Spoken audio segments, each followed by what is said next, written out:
जी, बात का आगाज़ करते हैं सुकरात से कि सुकरात कौन था और सुकरात के क्या अकायद थे। फिर उसके बाद सुकरात को ज़हर का प्याला पीने पर क्यों मजबूर किया गया, सज़ा क्यों दी गई सुकरात को। इस हवाले से बात करते हैं, एक मुख्तसर सी बात करेंगे। इस पर एक तफसीलन वीडियो भी इंशाल्लाह बनाएंगे, लेकिन इस वीडियो के रिएक्शन के बाद। सुकरात जो है वो एक फ़लसफ़ी था जिसके अकायद जो हैं वो बड़े सीधे साधे से और आसान से थे कि नेकी और बदी का फ़र्क बयान करता था, जुल्म और बर्दाश्त, जो जुल्म सितम है उसके फ़र्क बयान करता था।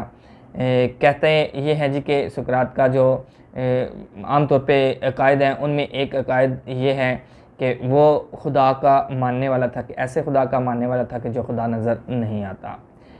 उस दौर का ये एक दाना समझदार इंसान था, और जब वहाँ के और दाना या और फ़लसफ़ी जो हैं उनके साथ जब बहस होती थी, तो बहस करते करते करते आखिरकार जो सुकरात है ये बहस में दलील पेश करके अगलों को खामोश करवा देता था।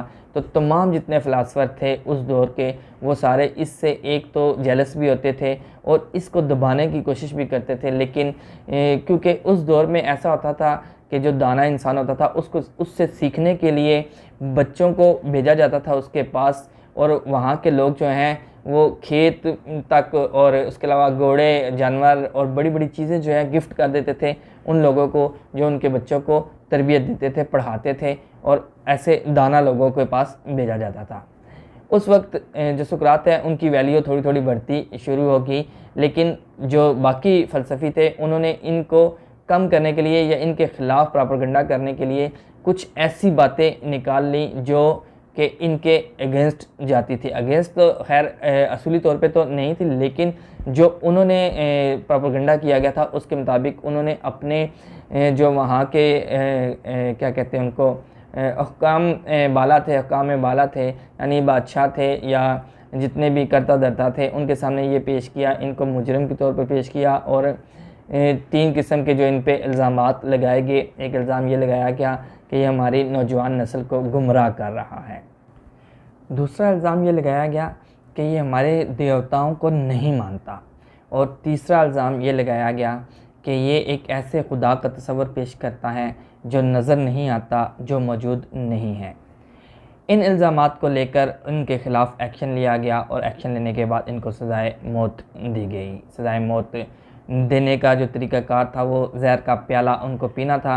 और इसके हवाले से एक वाक़या मशहूर है कि इनके बहुत सारे शागिर्द थे, और इनके जो शागिर्द थे उन्होंने एक रात बहुत ज़्यादा मिक़दार में रकम, बहुत ज़्यादा रकम जो है वो उस वक्त जो निगरान था वहाँ, जो इनके लिए चौकीदार मुकर्रर किया गया था, उनको दी, और आके सुकरात को कहा कि आप निकल जाएं, चले जाएं, भाग जाएं।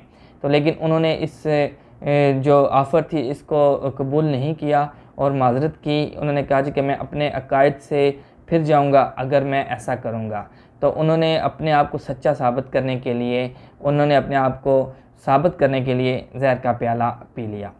कुछ जो महक़क़ीन हैं, जो कुछ जो लोग हैं, जो तज़िया निगार हैं, वो ये कहते हैं जी कि ज़हर का प्याला पीना जो है वो एक किस्म की ख़ुदकुशी है और ये एक हराम मौत है। उस दौर में ये सज़ा देने का तरीक़ा था, सज़ाए मौत देने का तरीक़ा था कि ये ज़हर पीना पड़ता था। अगर वो ख़ुद ना पीते तो उनको ग़ालिबन पलाया भी जा सकता था, ऐसा भी हो सकता था। लेकिन ये है कि ये सज़ाए मौत का तरीक़ाकार था उस वक्त। तो जो सुकरात है इसकी जो तालीमात थी इसके हवाले से गुफ्तगू की, और इसके हवाले से मुकम्मल तफसील के साथ भी एक वीडियो बनाएंगे जिस पे इनकी ज़िंदगी में गुज़री हुई जो बातें हैं वो भी बताई जाएंगी। और इसके अलावा एक और वीडियो बनाई जाएगी जिसमें आपको बताया जाएगा कि दुनिया का सबसे पहला फ़लसफ़ी कौन था और उसके क्या नज़रियात थे। तो मुझे इजाज़त दीजिएगा, अगली वीडियो में फिर मिलेंगे। अल्लाह हाफ़िज़।